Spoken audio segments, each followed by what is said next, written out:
Knife work এই first time আমি try করলাম। তো আজকে যে কেক দুটো বানাচ্ছি এটা আমাদের সবসময় তো অর্ডারের কেকই বানাই। তো এই দুটো ছিল কিন্তু আমার বাবার আর কাকার বার্থডে উপলক্ষে। তো দুজনেরই আমাদের কোনো ডেট ঠিক থাকে না, তবে আমরা সেলিব্রেট কিন্তু করি এই ভাদ্র মাসে, বাঙালির ভাদ্র মাস। তো যাই হোক, এই কেক দুটো কিন্তু আমি প্যালেট নাইফ ওয়ার্ক করেছিলাম। তো চেষ্টা করেছিলাম যে ট্রাই করে দেখি কেমন হয়। তো ফার্স্টে এই কেকটা করেছিলাম, তো দেখো একটু কেমন টাইপ লাগছে।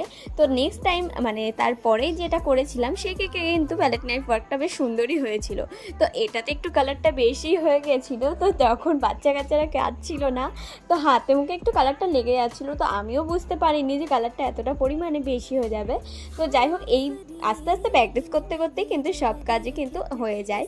তো তোমরা দেখে বলো আগের কেকের প্যালেট নাইফ ওয়ার্কটা আর এই কেকের প্যালেট নাইফ ওয়ার্কটা কোনটা সবথেকে বেশি ভালো লেগেছে। আমার তো এটাই সবথেকে বেশি ভালো লেগেছে, তোমাদেরও কোনটা ভালো লাগলো কিন্তু আমাকে অবশ্যই জানিও। তো দেখা হবে নেক্সট ভিডিওতে, বাই।